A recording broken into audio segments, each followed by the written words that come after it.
everyone. This is Bradley Grunner. I'm here with the Mas Macros podcast. We have Stu, Arash, and a special guest, Ron Noreman, on the show today.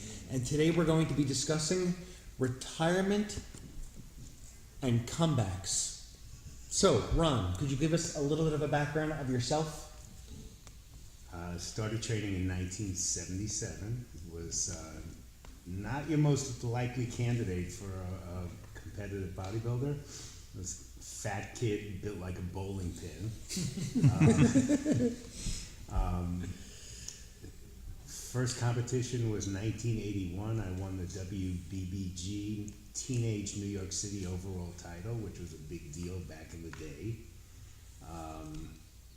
1983, the WBBG was called the Battle on the Boardwalk. It was actually on the Coney Island Boardwalk, and Bruno Sammartino was one of the judges. And I actually was awarded a WBBG Pro Card, even though things weren't really called Pro Cards back in the day.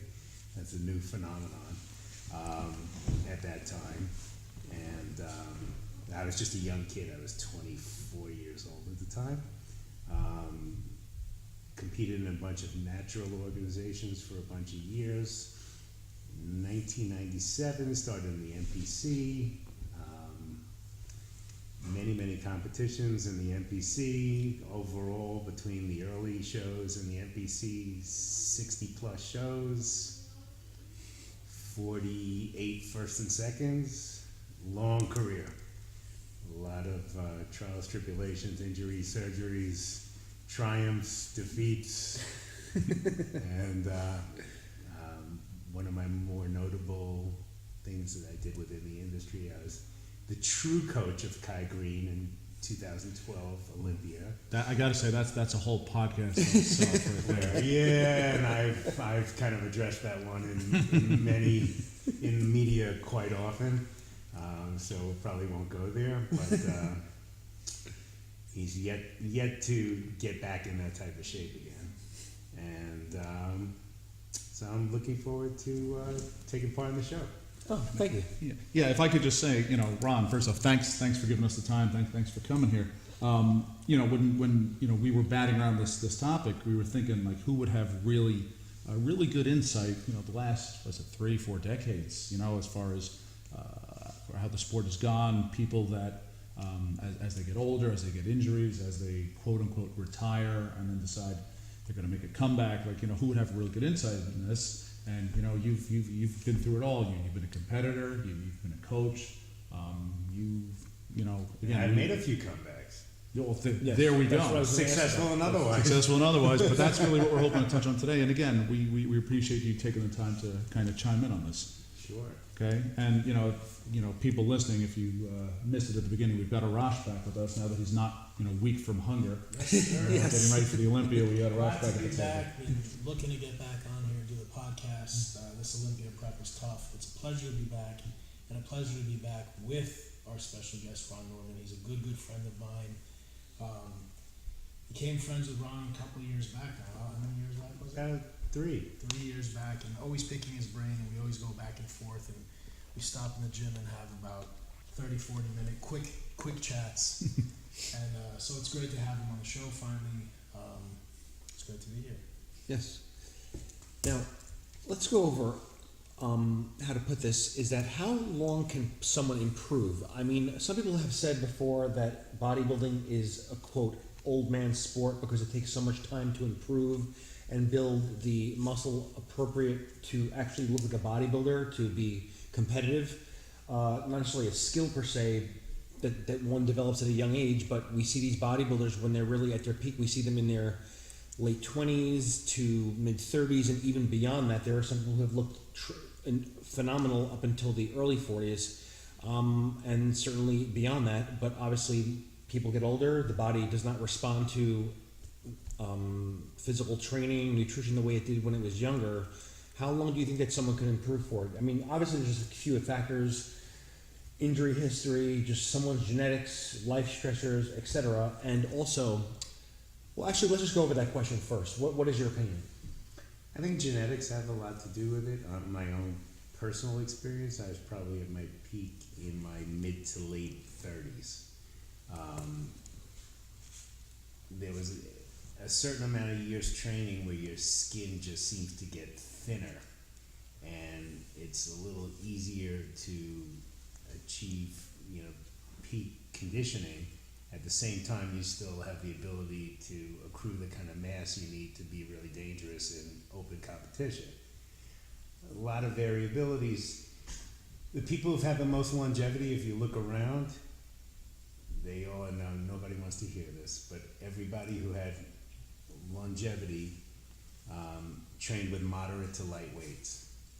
And they were more volume trainers, they were more feelers instead of lifters. All the super high intensity guys, myself included, and that's the way I trained for a lot of years, ended up having ruptures, replacing joints, whatever. You think about, okay, who was the most successful old bodybuilder? You guys know? The most successful, oldest bodybuilder? I'm thinking Robbie Robinson. Albert Beckles. Okay. Who won pro shows in his 50s. Mm-hmm. Yes. Okay, now if you saw Albert Beckles would do 60-pound barbell curls, 20-pound concentration curls, he looked unbelievable. Just, short rest periods, feeling every rep. Robbie Robinson, it's a little disappointing because I'm friends with him on social media. I see him with pictures of leg presses loaded up with like 1,600 pounds in Gold's Gym. He couldn't have lifted 1,600 pounds when he was 30 years old. So he always was a moderate. In fact, my wife's husband trained him for a Masters Olympia competition. And in no way was he a powerhouse. Now, on the other hand, what I will say, I have tremendous respect. I've seen pictures of him in 70 years old with fairly ripped up with great development, and I'm a big Robbie fan, so in no way am I hating on Robbie. I just like things to be authentic when they're, you have young kids who believe that this is what they're doing, and they're going to get under that 1,600-pound leg press and get their legs amputated. Did you ever have an injury? I'm trying to think. None that's been publicized. Yeah. Recently on social media, if I'm not mistaken, he had a picture of himself at a very old age in great shape. Exactly. Yeah, Yes. But here, I have something to Shimon to ask. So we have the high intensity versus the longevity lighter weight, correct? Correct. Now, do you think this is solely dependent on genetics, whereas most people start working out, they don't start day one high intensity. And these guys with superb genetics react so well that they don't need to go searching for a different program, workout regime, and ultimately end up how you and I train with high intensity, how Dorian trained, how Ronnie trained. They're just genetic elite, they have that round muscle belly, and they just respond to 20-pound concentration curls, whereas guys like us pushed it till we ended up with this high intensity training. Because do you think it's solely dependent on genetics? Because I personally don't feel, I built my physique and my frame with high intensity. And I've done time under tension, I've done drop sets and supersets, I've tried all intensity techniques, and frankly, I didn't feel that it really did wonders for me. I didn't feel like I progressed during those time periods. Well, I'm not saying that one method is superior to the other. I'm saying the guys who have been around for decades and decades tended to be the feelers more than the lifters. The guys who were super high intensity eventually, eventually when somebody gets on a hack squat with 7 plates on each side and goes below parallel, there will be a day when they do that and something rips. It's inevitable unless you have joints like a Clydesdale horse, and not that many people do. So it's not necessarily speaking about that one method is superior to the other. It's just an observation of the people who have been doing it later in life and how long can you improve. Mm-hmm. I saw Albert Beckles improve in his late 40s and actually win pro shows. I think the Toronto Pro at like 52. And I've been in the gym with him, and he trained light. I've been in the gym with Paul Dillette, who was a gigantic guy, Yes. trained light. In my opinion, Flex Wheeler always trained light. You know, then of course I've seen Dorian train, who trained heavy and hard. Again, not you know, Arash, with your point, I think high intensity is probably very helpful, very productive, but people tend not to have the longest careers when that's it. I completely agree. And you know, if the bodybuilding gods came down from the heavens and told me from this day on, you're gonna have the strength of a 12-year-old girl, but you're gonna grow, I would say fine. You know what? I'll park my ego at the door. I won't look tough and macho in the gym, but I'll continue to grow and develop without the risk of injury. I'm sold. Where do I sign up? But you know, it makes me wonder. You know, the Flex Wheelers, the Dexter Jacksons. Well, first, some of the older guys, they did do the high intensity, they did train very heavy, and then later, the back end of their career, they didn't need to. But it makes me wonder: can everyone get away with that of not doing the high intensity? No, I don't think so. And not only that, but let's say someone like me. I'm 22, 23 years now into bodybuilding. More than a third, 3/4 of that was high intensity. Now that I've programmed my body, my muscle fibers, built my frame like this, if I change my style of training, how would that flow for me? If I train like Flex, if I train like Dexter, how would that help me now at this state? Okay, well, there's another school of thought. If you want to improve, you know, you've been making steady improvements, so you're a poor example. But for me, I had to, I had to make, and that's a compliment. I'll use myself as an example. When I, let's say, was 45 years old, I had to come to grips with the fact that I was never going to be as strong as I was in my 30s. And besides that, if I always tried to go heavier, and heavier wasn't getting whatever deficient body part I had was not getting better from going heavier, well, the definition of insanity is keeping on doing the same thing and expecting a different result. So I had to try something different. Plus, it was obvious at that point from all the tendon ruptures I had that, you know, I had Cadillac muscles and Hyundai connective tissue. So, you know, I had to really reevaluate my approach. It wasn't. We forgot to tell the viewers that Ron doubles as a stand-up comedian. He'll be here all week. I'm Just sorry. waitress. So, you know, so I had to come to grips with trying to create, you know, as much intent. I still train hard. I mean, I don't do much of my hard training in commercial gyms. So people see me, you know, people see me just kind of fooling around, doing forearms and abs and cardio in the gym. But I still rock hard, but sometimes I have to hold back just a little bit, or I have to figure out a way to make lighter weight feel heavier so I can train for another day. I agree. I mean, look, I lifted high intensity, max OT, Dorian Yates style all my life, always. And last year was balls to the wall, Pittsburgh Pro, New York Pro, Olympia, no pain, no gain, IFBB Pro, trying to be the best in the world. And I took a beating, you know, and it wasn't even like low volume, high heavyweight. It was like Dorian mess. I was lifting the heaviest weights I'd ever lifted for volume, not even just going by feel, reps and sets and reps and sets. So, you know, I pulled back considerably, and I made a lot of improvements in my quads, and I'll continue to improve. But I made a lot of improvements in my quads this past year for 2017 Olympia, and heavy squats was not really in it. Why? Because I had a couple little issues in my TFL, and I wasn't comfortable. But point is, I still was able to grow and develop them.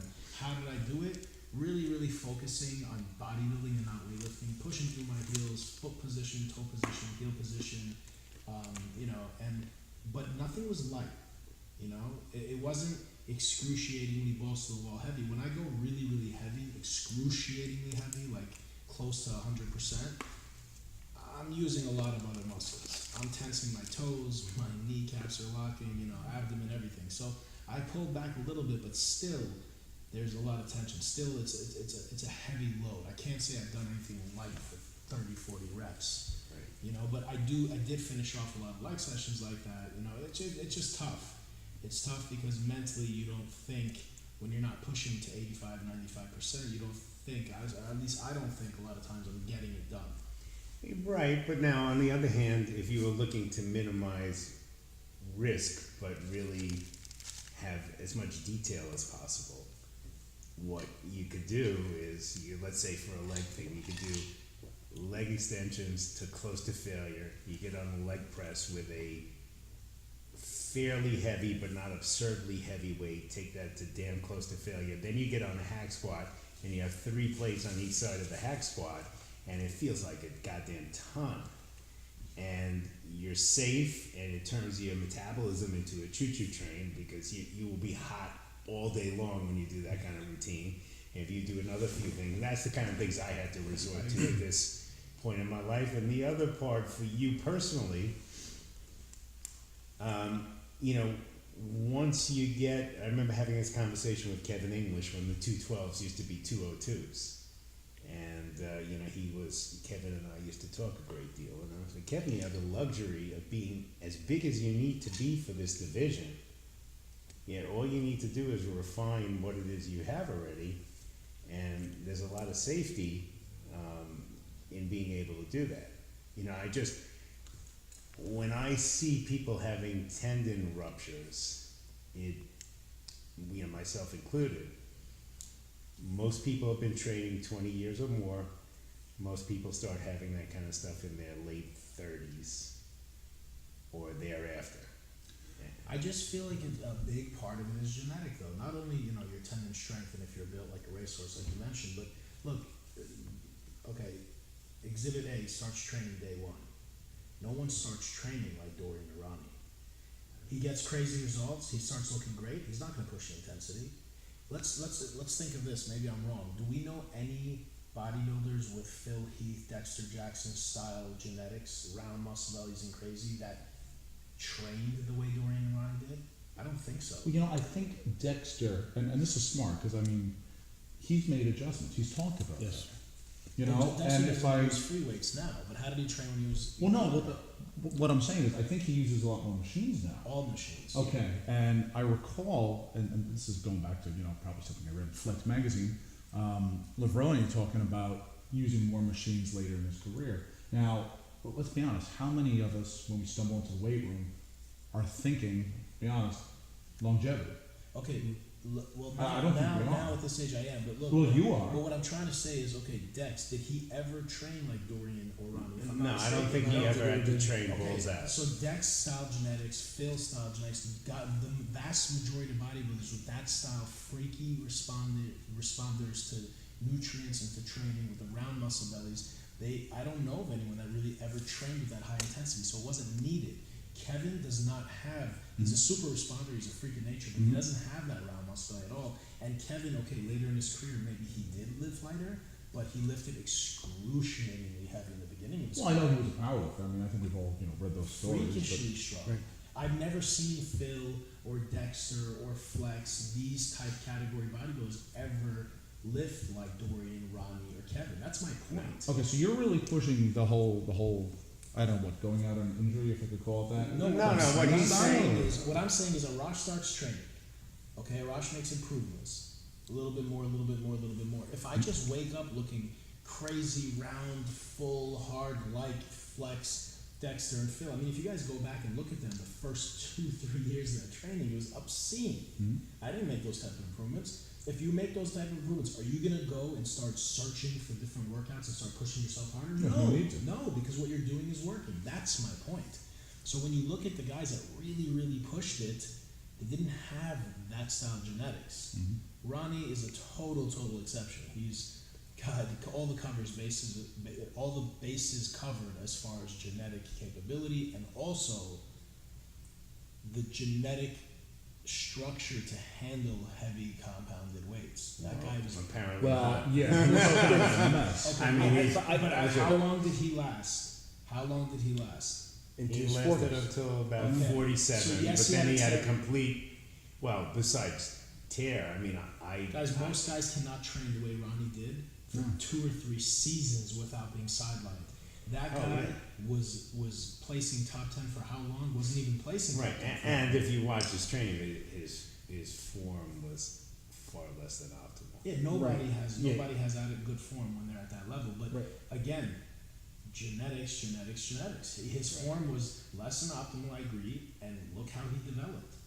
Extremely well, and symmetrical, and proportionate. Yeah. Well, some people have said, I forgot who actually said it, about Ronnie, is saying that what made him also broke him, so to speak. You know, what he had to do to reach that level. I've heard the same is argument also for Dorian. is also what You know, broke him. So maybe they needed to push it to that level, but obviously we're seeing here the different phases of training for each individual high-level competitors of the adjustments they've had to make in terms of exercise sequencing, like you're talking about, or exercise selection, volume versus low volume, and more intensiveness, so to speak.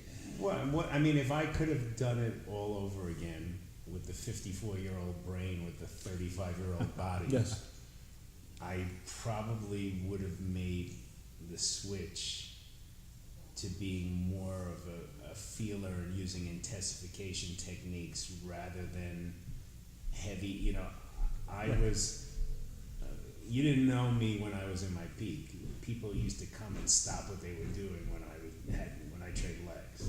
It was like there was this guy who did ungodly weight for crazy amount of reps, and whenever anybody trained with me, they vomited in the parking lot. Legendary. You know, I could have 20 people at Bev's could tell you that story. And you know, once Andy Lopadotti, who actually beat Lee Haney in an amateur bodybuilding contest. When we were both in our peaks, we did leg presses with 645s on each side of the leg press for a set of 100. Okay, and then we both went out in the parking lot, puked, and then finished our leg workout. And you know, epic training session. That probably was smarter to do than some of the things like when I, you know, ruptured my quads. I was using very, very heavy weight. Things that I could do for sets of 10 or 12. But, you know, in my case, I had terrible knee tendonitis from the time I was 18. Just my structure was more for like an endurance athlete, I think, on the lower body than a strength athlete. But goddamn it, I was going to make myself into a strength athlete. I was going to make myself into a bodybuilder. Right. My grandfather was a World Cup soccer champion, and I'm the splitting image. So I had all these great endurance fibers, but I didn't have these great bodybuilding fibers. I was going to figure out how to get it. But I think what you do in the gym has to vibe and correlate to what you think about what you're doing, your mental state. So with you, someone that had that, you know, hardcore heavyweight training mentality, if you went back then with the same mentality and started lifting light, I don't think you would have got results because it wouldn't have felt right.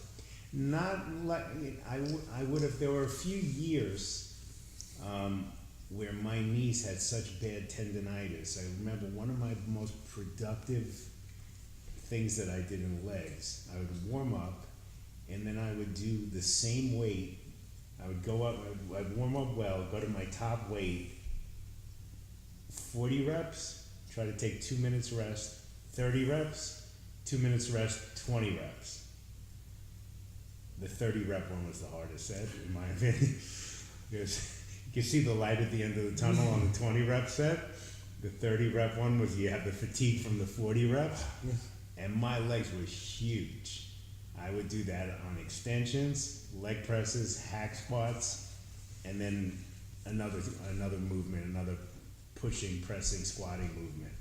And my legs were tremendous. Now think about speed skaters. Yeah. Okay, speed skaters do hundreds of repetitions and their legs are enormous. And the tendonitis was so bad in my knees that helped me get through the leg workout. And that might have actually been harder than the 100 rep set because the 100 rep set, you just deal with one set. This was like, I don't know, I would have liked, look, who knows, I might have set into motion enough damage since I started training before my 16th birthday, by the time I was 35, I might have been setting the stage for quad ruptures and hip replacements and whatever that came later on. You know, all the ingredients may have been there. I'm just saying I was already really big at that time. It's a good point. Talk is talk, but we'll put it into real world this year, because I'm always training intense. I never pull back in the gym, but I'm not training the way I was 4 or 5 years ago. So I am going to be implementing a lot of intensity techniques, especially with legs. So listening to you, I'm taking notes. I'm going to try those crazy drop sets. But I did something similar this year with legs. I would start with extensions and sometimes superset extensions and leg press, and then move on to hack or to squats, back squats. So I think volume with legs is big key. It's difficult. Yeah. Difficult. Makes you want to puke, but it's key. Right. Volume, and then sometimes creating intensity by watching the clock. I think also, and I'm not. This is not you, but what I say in this day and age of social media, and everybody's trying to capture that YouTube moment, lifting ungodly weight, that so many people have forgotten what it is to really chase the pump, and try to make things hard by doing more work in less time. Yes.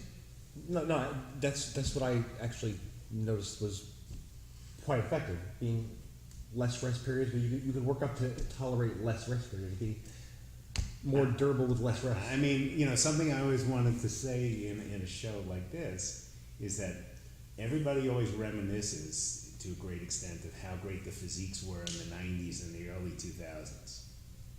And really, if you search back what people did then, people trained more than once a week. Not necessarily twice a week, but they trained somewhat more than once a week. Frequency. People trained with shorter rest periods. The weights were somewhat lighter in spite of all the nonsense that you saw in Flex magazine. Okay? And they ate less. And they ate less. Yes. Yeah, right. Because if I see old, articles or old books with Tom Platz or Mike Mentzer, I've seen that they were eating, like Stu and I sometimes were talking and we said like they were eating nothing, and that's what. Yeah, honestly, me and Brad, it's like we collect books. I have so many old, out of print audiobooks. It's like you get into the sport, and you're like, okay, I need to find everything. Yes. When I found, I guess when the internet was new, and I found used bookstores online, I hunted down everything. Oh, Boyer Co. has a book on steroids. Oh, no. Oh, Mike Mentzer has a book that's not his heavy-duty books, but has just 10 pages on competing. What's in here? Mentzer ate nothing. Right. Platz Yeah, ate he nothing. These guys ate, really, compared to what guys today eat, nothing. I'm loving this topic, and I think there's a lot to be gained from it for the viewers and for myself, because right now my brain is. Are they just viewers or thinking- listeners? Listeners. Yeah. Close their eyes. We're working toward viewers. So even me myself, I'm thinking about for 2017 to 18 prep and training. But I think this can be and should be a whole podcast in its own. Yes. But Take without note, running Brad. on too long, let's move on to the Well, retirements and comebacks. Right. Well, we were. Yes. Well, do you want to steer us back? No, it all ties in. We were going through, let's say, the training, how the training evolves throughout people's training careers. And we were talking about how long someone has to improve and to compete with the best. And, well, to compete with the best, let's just ties in with this third topic here. They both go together, is that some people look at these comebacks, especially the recent comebacks that maybe younger listeners can relate to talking about, such as the comebacks of Kevin Levrone and Flex Wheeler, and we will go through a series of comebacks from the 70s to the current day. But the ones that people are probably most familiar with, especially young people, are Kevin Levrone and Flex Wheeler. Now, Well, they've been very publicized Right, the last year or right. two. So. right, exactly. And sometimes I say, oh, that's wonderful, they're coming back. But some people might look at this and say, okay, are you coming back just for the enjoyment, or are you going to come back and show us that you can still compete with the best? Meaning that not should, because someone could choose to do whatever they want to. But let's say from even a spectator's viewpoint, we've all seen shows where someone maybe you could tell not only were not that they were not on point, they didn't diet. They did not look like a bodybuilder on stage. These people look like bodybuilders, and do you think it's worth it just for the enjoyment? Just for the sake of I'm going to come back? Well, Look Okay, who with- we're talking about. I'm sorry, Ron, I don't mean to cut you off, but you've got Lavroni and Wheeler. I just want to throw this in. These guys were two of the most dominant guys in the 90s. And I think we'd all agree the 90s, we all look back with fondness. It was an amazing decade for bodybuilding. These are not just competitors. These are legends. They really are. Lavroni came back last year. Wheeler came back this year. Wheeler, I didn't know he was coming back till a few months before the Olympia. Lavroni, that was very, very publicized. And I think these were very, very different in how they went about it. Yes. And Well, Ron, look, I'd wanna I throw think this back to you. Lavroni, in typical Lavroni style, talked a little too much shit. And I think you need to be humble when you make a comeback, and in your head, I can only reflect my own. I don't want to keep talking about myself, but you always kind of view the world through your own experience. Of course. That's why we have So to do I always said I would continue going into open shows as long as I looked like I belonged in open shows. And I went into open shows until I was 50 years old, and would generally place in top 3. I'd do the Masters and the Open. Then I stopped looking like I'd be an open competitor, and I have a great wife who gives me honesty and feedback, but I've never been one with the magic mirror, so I'm my own harshest critic. You mean you never went to Kuwait? I never went to buy. I want to use that bathroom mirror in Kuwait. I have my own magic mirror downstairs. But do you have Louis Marco talking in your ear? No. But Flex, I think, genuinely made a comeback for his own purposes of accomplishment, spirituality, or whatever you want to call it. Yeah, maybe he needed to do something with his career, but he wasn't talking shit that I'm going to blow Arash off stage, I'm going to blow this one off stage, or whatever, and shaboom, with this. All right, that's a little with a guy who should now look. Kevin, for his age, his upper body looked okay at the Olympia. His legs look like a bikini competitor. And You heard it here.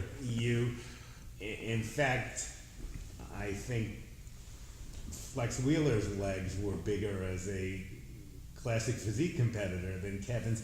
And look, I will tell you, I don't carry as much mass in my lower body as a 54-year-old guy as I used to. Mother Nature is kind of ugly. The hair falls off your head, starts growing on your back. That's It's, already all the things happen. Right. What was interesting with Kevin and Flex, at least from my eyes, is they made their comebacks with the same persona of when they were competing. So Kevin trained the same way that he did when he was back then, and he behaved the same way. Yes. And Flex trained the same way too. And I think Kevin, I think they both look great. I was very impressed and very surprised with Flex, especially his lower body. And everyone has their own story. Kevin retired and stopped just because he wanted to with a clean bill of health. Flex was forced because having lost a kidney. So it's very difficult to physically come out of retirement, and it's even more difficult to physically come out of retirement after a severe disease or injury or having a piece of your body taken out. That being said, you look at someone like Dexter, he is younger than Kevin and Flex, but he never stopped is the key. You cannot just bounce back or begin later in age at 47, be a top contender in Olympia, but he never stopped. Well, there's a flip side to that. Kevin completely stopped lifting. I mean, he turned into Right. a regular Joe. But I'll give you the flip side of that. Look at the Masters Nationals and see who's winning in the 50s in the Masters Nationals. Guys who started training at 35. Now, they don't have the same cumulative wear and tear on them. There's a lot of, the guys who started training at my age, you see them up on the stage at the Masters Nationals and you see like a divot in their quad. You see them making a front double bicep and there's a half a bicep on one side. And you see all the war injuries, all right? And it's very evident. And then there's a lot of guys who are doing well in those divisions that took up bodybuilding late in life and have less cumulative wear and tear. I agree, you're right, and I always think, well, what if I started bodybuilding 10 years later, I wouldn't have the aches and pains. They look great and they have less wear and tear, but they look great from that level. Dexter is standing with the best in the world. Right. The best in the world. Yeah. 10, 20 years younger than them, he's placing better than them. He's placing top 5, top 3. No, Dexter is a phenom. Yeah, so, like those guys, I agree, they look phenomenal and they started later, but they're capped. Even if they had even if they were Phil Heath genetics, they're capped. They're not going to make it to the pro level and successfully compete at the pro level. 100%. I guess it legs aside. Lavroni regained a lot of his upper body size. I mean, Lavroni's like I gotta say that's when he was just showing torso pics. Yeah. I mean, no one was sure what to think. When I have great seats at the Olympia. I'm right up front, center stage, like literally up front. And I think Lavroni did a great job with his upper body. I think his, to go and again, if it's his own personal accomplishment, I only have admiration for what he did. But those legs nowhere near matched his upper body, in my opinion. But they didn't in his prime either. But now the difference was tremendous. I agree. No, Completely disproportionate. It could have been. I don't think you can really grow your legs to that level at that age. No, but at least when flex was there, I could still take you down to the mirror in my basement and show you a cross-striated leg. How it may not be big, I can show you a cross-striated leg, a completely striated hamstring, almost 365 days a year. At least Flex had all the heads of his quads separated and whatever, and he could display it. The thing that Kevin really didn't even have, it was kind of just a smooth, small leg. So at least at any point, I've always been of the, you may not be able to change your genetics as to what shape things will be, what size you can ultimately grow to, but conditioning is the one thing that should be to a great extent under someone's control. So I think people really need to come in conditioned at that level, all over. I think there was also a difference, since we're comparing Lavroni and Wheeler here. Weight. What? Body weight. Well, no, I was just going to say expectations. Yeah. Wheeler, no one really saw anything leaked until a month before. There was that one little video. And Lavroni, forget all the videos he was doing. You had Dave Palumbo, who, people give him a lot of respect for his opinion, hyping that he was going to walk in and win. And everyone's like, wait, what, really? Well, I don't think did anyone take him serious on that? 'Cause I did. Who said that? Palumbo Palumbo said said The whole that. time. Well, no, okay. So what? I don't take what anyone says as Okay, fact. so- But there are those people that, Now, pretty good eye, okay, you now, file away. So let me just go to another way. If somebody of that stature is willing to appear on your show as often as you like, Oh, that's all it was. okay, possibly. The way you view them might be, swayed to a degree. Yeah, but did anyone? He might have said it with a straight face, but did anyone take that seriously? I didn't.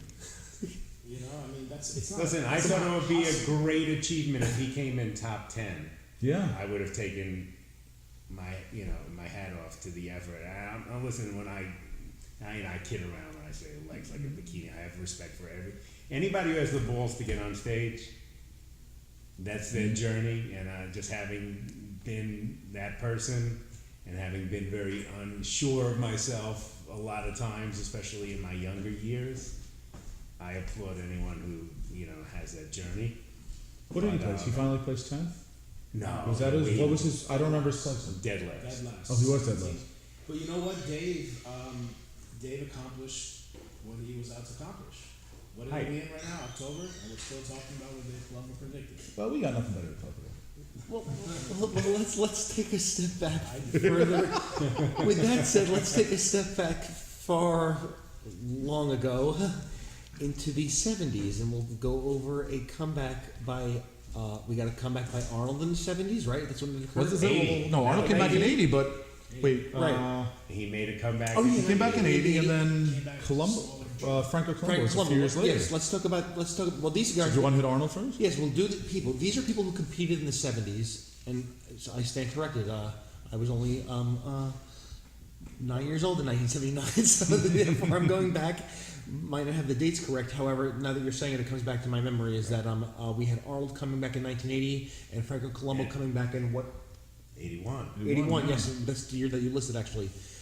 So you got that right actually, Stu. So Look at that. I know yes. what I'm talking So do you have a recollection? Because you've been around. Yeah, I Okay. remember. Probably I mean, for hours and hours. Yeah, talking Well, what about do this you- one. outside. What do you- But the magazines, they came out, But they released the Is footage that- on DVD, I Okay, believe. we'll all shut up now and let Ron. Yes, because he knows he's We'll the talk first way hand too knowledge. much. I was there real time. You were there in real time, and I'm not saying I was there I was real 1 year old. I was 1 year old in 1979 or 1980. So that's Okay, so with respect to Arnold, mention and it. I have, listen, I worked out with Arnold Yeah. at World Gym. Arnold introduced me to Maria Shriver and his kids. At the end of the workout, Arnold thanked me for working out with him, took me into the pro shop, bought me a complete outfit, and told me how grateful he was that I spent the time with him. That was Arnold's magic. Wow. Arnold can walk into a room. There's a reason Arnold's as successful as he is, because he can make you feel like it's all about you, and that's a talent. And that is, no matter who you are, he can make you feel so special. He was training at that time with Ralph Mahler, 6'6", Yeah. Mr. Europe. I was training biceps. I had just competed a month before, and it's before I tore my bicep. What did you weigh? I was 210 shredded. We're trying to paint a picture here. 210 shredded, tan, hair, okay? On the head. Hair on the head, not in the nostrils. I honestly, I'll give myself a compliment because there's not too many. I had beautiful, peaked, like Robbie Robinson biceps at that time. Before I tore my biceps, now they don't look, either of them look exactly the same. They're not bad, but they don't look anything like they did then. They were like basically a Major League Baseball like got sewn into my arm. And I'm doing one-arm dumbbell curls, and I see out of the corner of my eye, Arnold is watching me train. I'm like, it's got to be my imagination. And then I go and I do another set, and he's watching me train. Now he's talking to Ralph Mahler in German, obviously talking about me, and I'm pretending to, not really notice. And I put the dumbbell down, and he comes over. He says, "Hi, what's your name?" And I'm so starstruck. I'm Ron. I was about to say, "What's your name?" And I caught myself.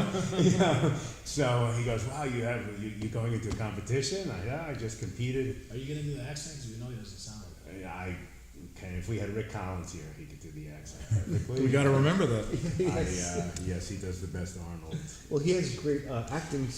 Yes, an he's a actor, too. Toxic Avenger. Yes. So He has some acting under his belt. yes, and when you're a criminal attorney, you have to be an actor too, as I am before the IRS. So anyway, Arnold takes me around old World Gym. Joe Gold was still alive, Zabo Kowalski, all the legends. Bob Paris was training there. Wow. He takes me around the gym with Ralph Mahler. Look at this guy's biceps. Look at it. One person to another, to Joe Gold, to Bob Paris, to I think Samir Banu was there. There's one person after another, and I'm like mortified. And he makes me flex my biceps. Right? And I can reflect back now that I had pretty nice biceps.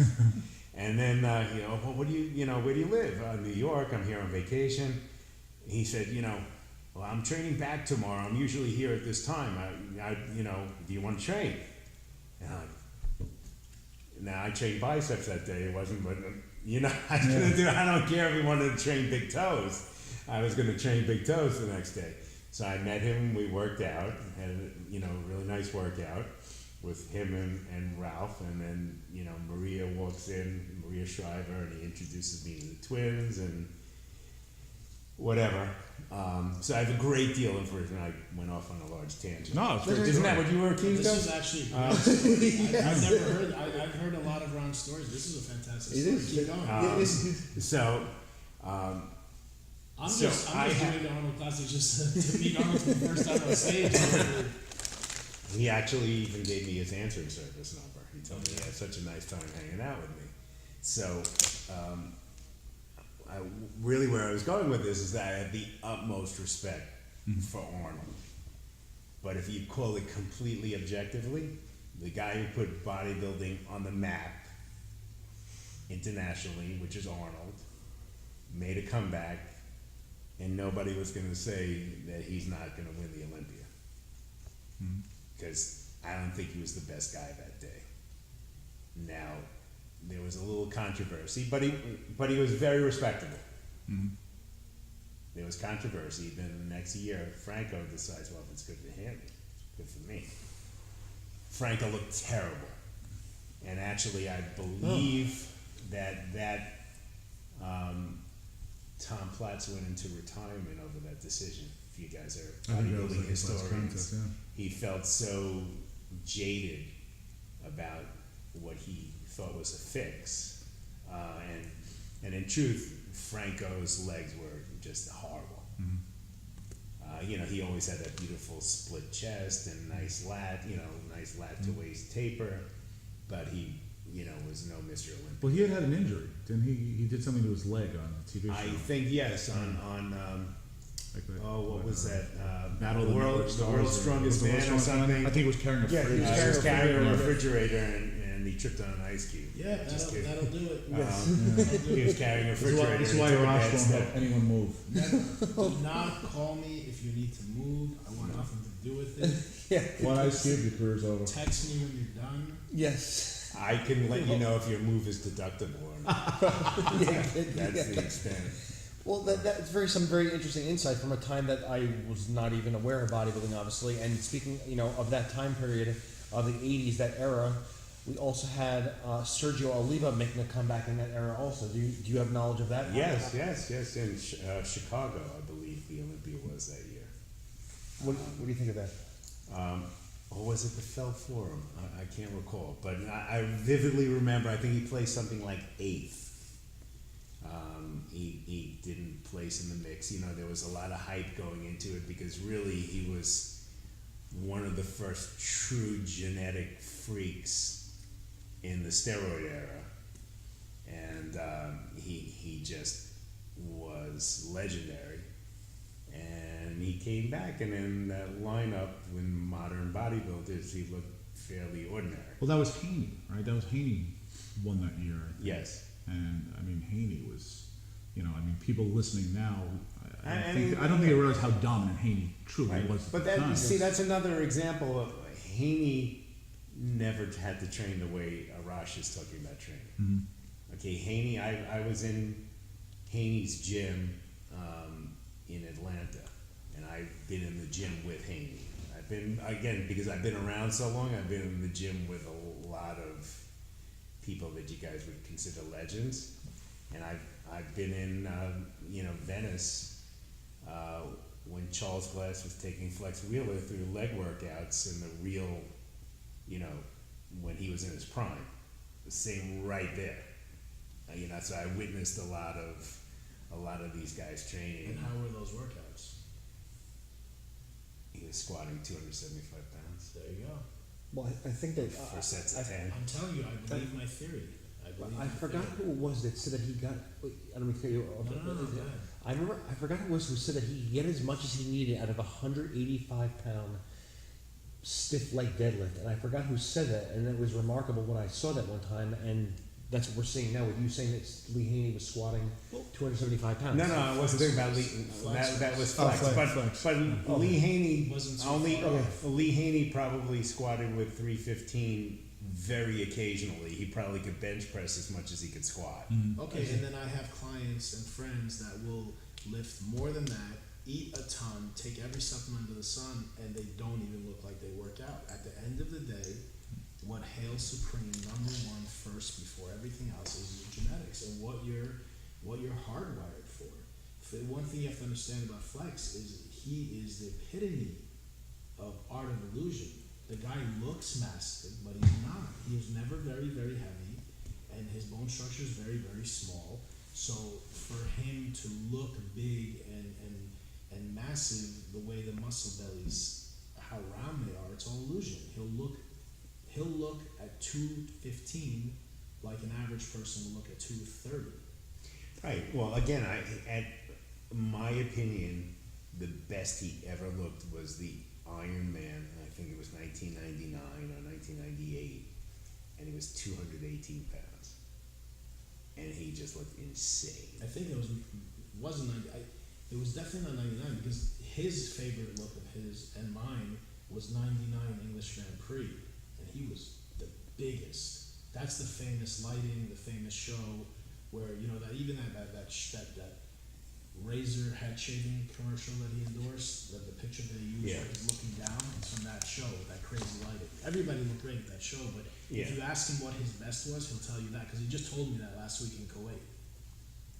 I don't know. I saw pictures of him at the Iron Man. It's probably a little smaller version, a little more ripped, and I guess it's what you like. That may be what he likes the best. I mean, both of them were incredible. I remember. Yeah. But His bone structure is tiny. I mean, Flex this year was in my category, my height and weight. So I believe his cutoff was 210. I think he weighed in tad under 210, if I'm not mistaken. I would say that he was. It's all illusion. The guy's arms are tremendous. Yeah. Small wrists. I mean, I had lunch with him and the Bleckmans, so I sat at a table with him for a few hours, and he was my tax client for 10 years, so I knew him rather well. Yeah. I didn't know that. You had a lot of secrets, Ron. I have a lot of secrets. I have. Yeah.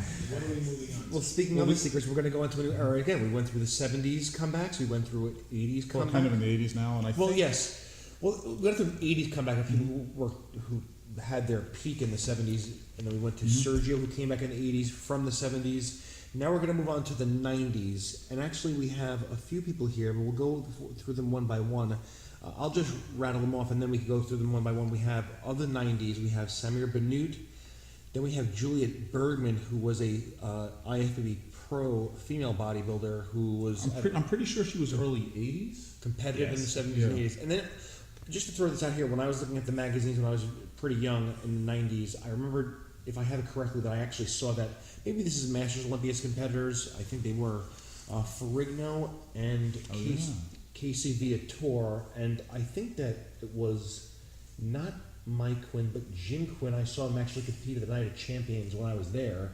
I don't know if that was a comeback, but it looked like a comeback. That might have been. He went off to that whole Vince McMahon WBF. Okay, that's what it was. Yeah. I just rattled off what I saw there. Theater. I don't know if he came back in the opener or if it was he just Masters. came back for the Masters. Right. So let's not. I wouldn't consider it a comeback really a per se. comeback. So, but let's go through the comeback then. Well, But let's do Ferrigno was Right.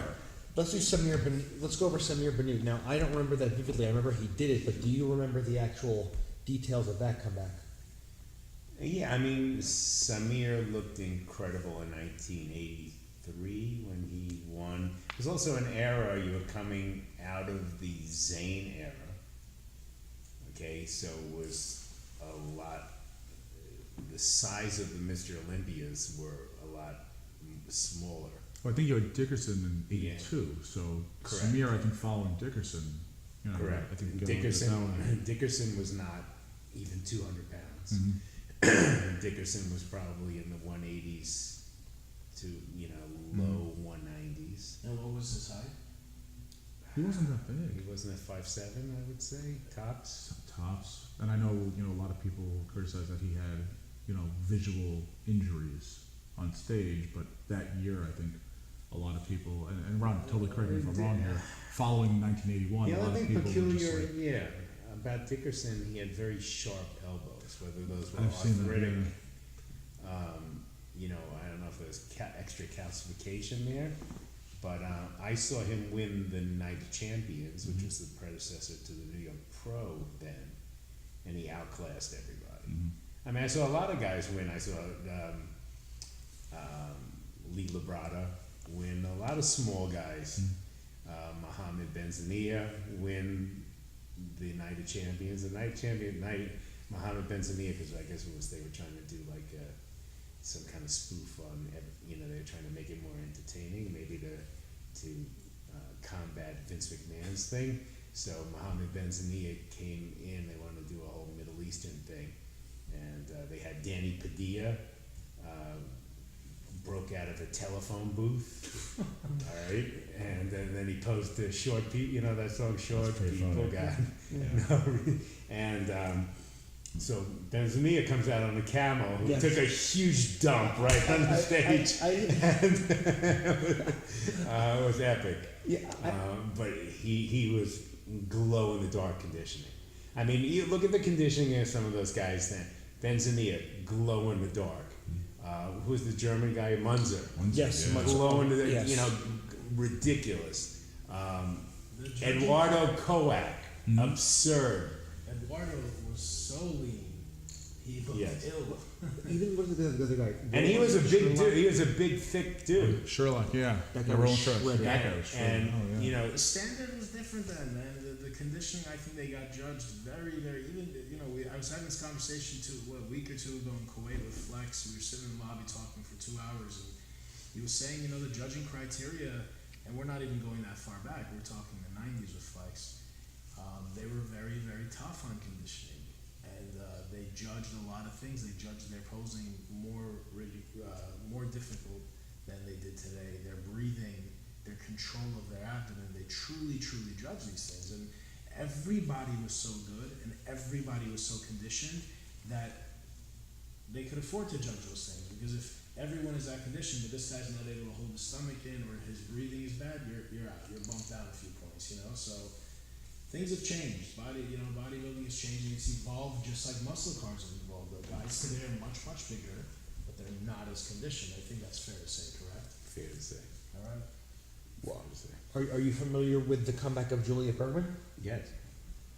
What do you details? She had gorgeous, gorgeous structure. I mean, she had wide, flaring lats and long quads that just, went straight down to her kneecaps and flared. I mean, she had a beautiful body. So, and she stayed active in bodybuilding. She was a coach, and I think she was like the head of the IFBB in Holland. I mean, she was the real deal, and she probably was in her early 40s. But like Arash said, she stayed active and stayed, they showed pictures of her coaching and judging. I'm like, wow, she looks pretty good. Just like chilling out. So when she decided that she was going to come back in, she still had she was prepared and she was genetically good enough to pull a successful comeback. So she was very impressive. I don't remember if she won the overall, but I mean, this was when I think they had the weight classes, the Miss Olympia that lasted a little while there. I think at that time there was just one Miss Olympia. Was there? I think there was a while there where I think they had two of them. But she, you want to talk about a successful comeback. I don't think she ever won the Miss Olympia title back. I think she had won the Miss International. Yeah. But you also had I think she competed in the Corey Everson era, and then which was in Tanya Knight, and there was a lot of recognition. I'm pretty close friends with Tanya Knight and Rachel McLeish. I just think it's interesting for her to come back in the 90s. Again, arguably one of the most difficult eras all around for the sport, and not only be successful. Wow, look how good she did this, but actually take the title, a title that she didn't win in what I think what most people would say, during your prime. She came back in her 40s and took it, and you want to compare. I know eventually we're going to get to Ferrigno. That's a different story altogether. Well, here we are talking about Ferrigno. Yeah. Yes. So, do you remember that comeback? I remember that comeback. I have a feeling the answer is going to be yes to all these questions. Yeah, well, as much as you described yourself as when you got into bodybuilding, you were a freak and you wanted to get every little manual. And Yes, exactly. Okay, so I'd say I've kind of given it up in the past 8 to 10 years, but I used to read every magazine. I'd buy every book. Okay, even before I, knew how to drive, I would take my bicycle to Bell Boulevard in Queens to this one news store that was the first one to get on the Little Iron Man, which was like the size of a Reader's Digest back then.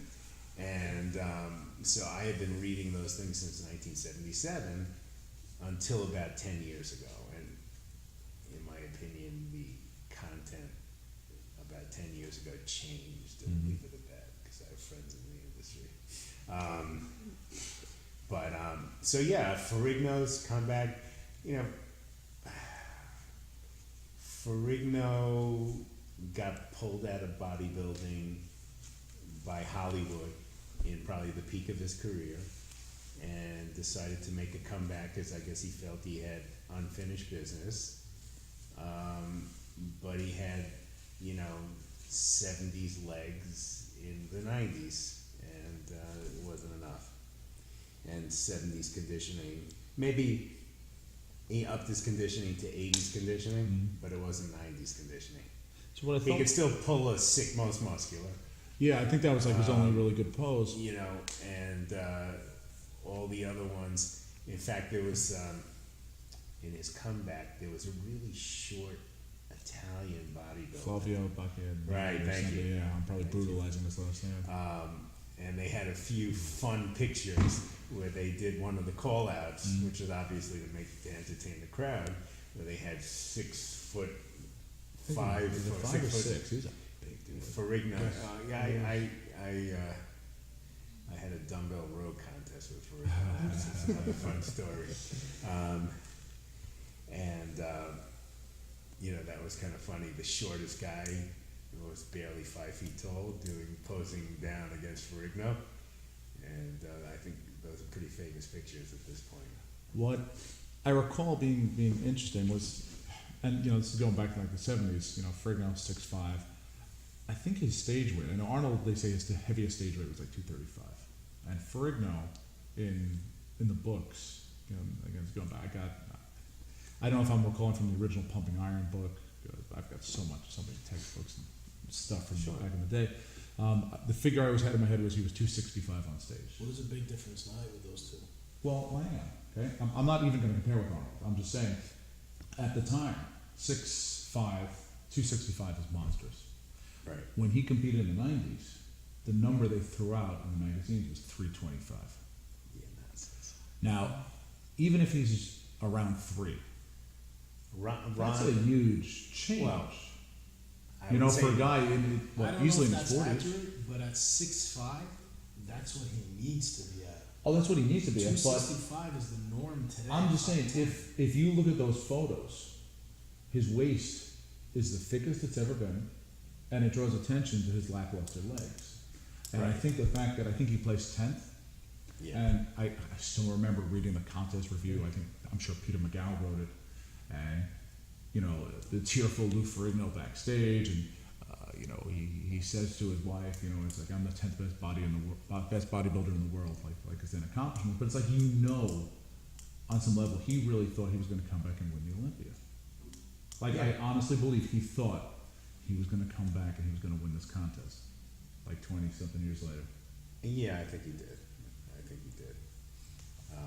Was he not looking at the other competitors?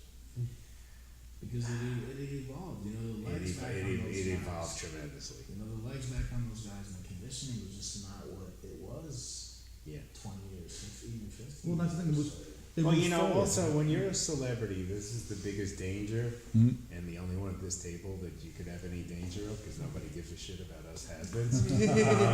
But, the worst thing you can have in the gym are people who continually blow smoke up your ass. Your friends are the ones who tell you what's wrong with you.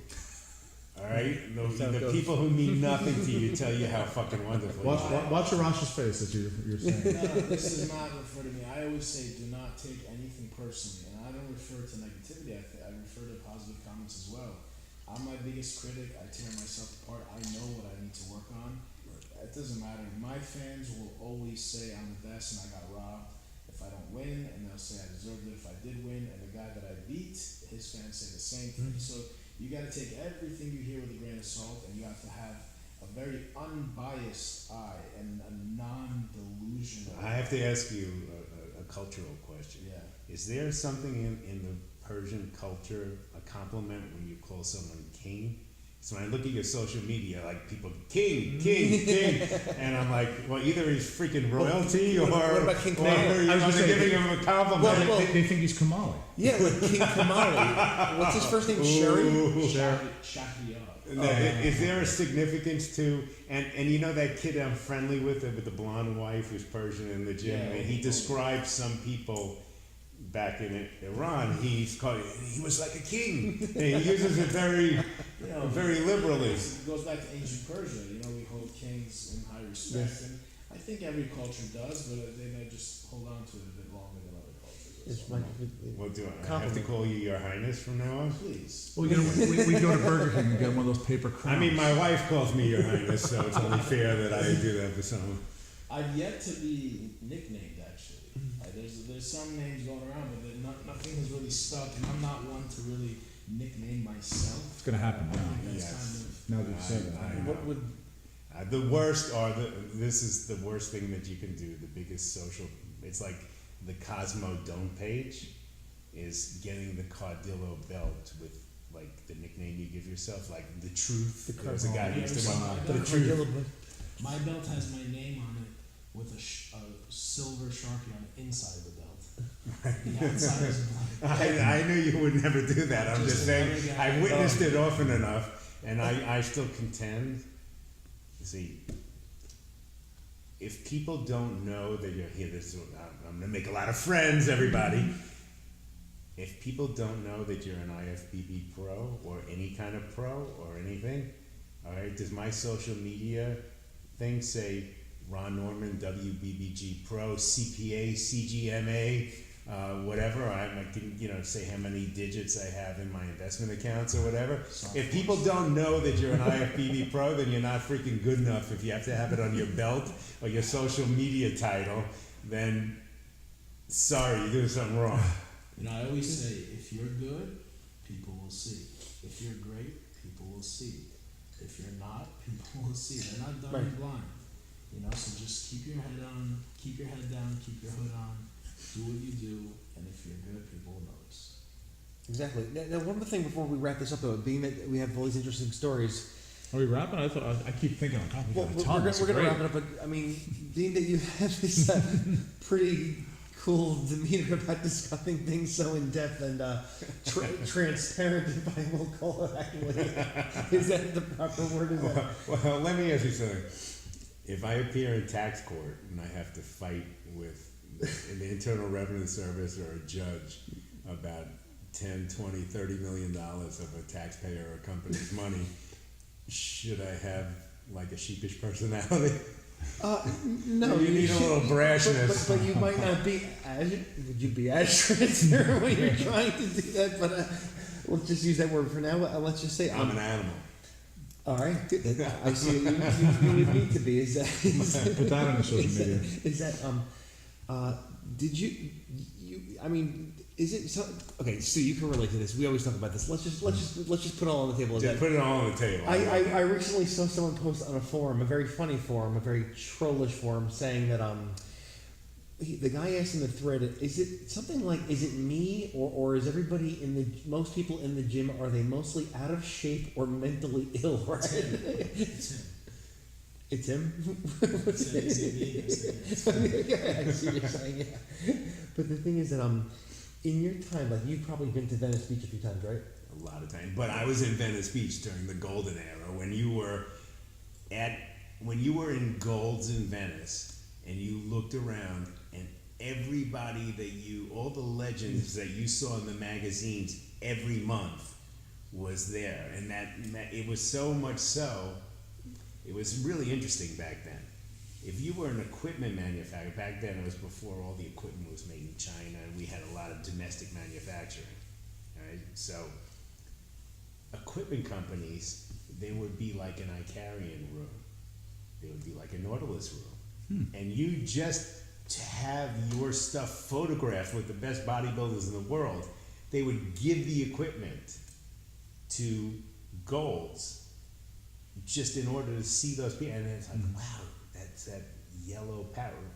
If you guys been around long enough, you remember the yellow power rack? Yeah, the yellow. Remember the yellow power rack?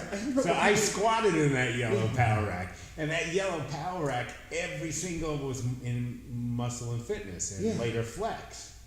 Okay? And so it was really, really cool. You would walk in there and every single, and then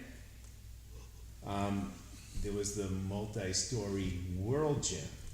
And all the equipment was actually handmade by Joe Gold. And that was, so I loved alternating between when I would go on vacation to California, and then, you know, Arnold would train there, Bob Paris would train there, Samir trained at both places. You know, I was there with Albert Beckles, I was there with Robbie Robinson. Robbie Robinson looks like a homeless person who goes to the gym on a skateboard and a backpack every day. Do-rag on. Listen, part of the reason he looks the way he doesn't have the stress in the world. Yeah. Right? Smokes several dupes every single day. You know, not a care in the world. I think only recently did he actually purchase real estate. And he buy a home. But I think that's like stress-free living. You know, they were all there. It was a lot of fun back then. Well, what I also wanted to get through is that you've been around the whole. Well, I mean, what was I saying? Just as a side topic, were there also, besides these pro bodybuilders, were there the, you know, people have these stories of Venice Beach being, you know, very, I would say, eccentric, or sure. all kinds of different people around. Yeah. I mean, you've been through the probably. I mean, there was stories. some gigantic person in a dress that weighed like 250 pounds, shredded. Obviously, a guy with a wig on, wearing like a floral dress, doing like inverted leg presses. So of course the whole bottom is sticking out of the. I mean, So you're getting to what I'm trying to get to. The story. Yeah. I mean, did you ever meet? Yeah. Now, who was Lisa Lyons? Wasn't she? Wow, it's going way back. That's right. Right? The Barbarian brothers used to call her Peekaboo because they had the loose gym shorts, and she would sit down on the benches, and apparently the kitty would stick out. So there were a lot of things and the Barbarian brothers are, at least one of them is flaming gay. Okay. Not that flaming, and he would like walk around the gym with a camera. He's a professional photographer. Actually, a really sweet photographer. Yes. You know, I've been in there. I was training and I was pretty big at the time. I was probably 260 when I first started dating Nancy. And there were 3 pieces of hammer strength chest equipment, and Hulk Hogan is on one, Jay Cutler's on the other, and I'm in the little, and Nancy goes, "You look small, you look small."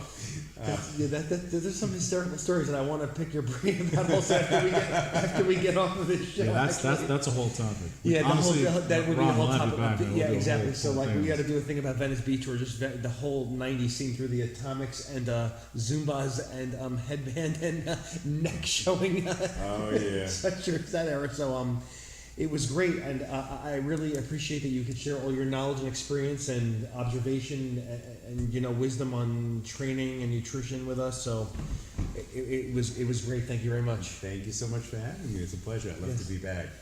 Okay, there you have it, guys. You'll hear from us next time.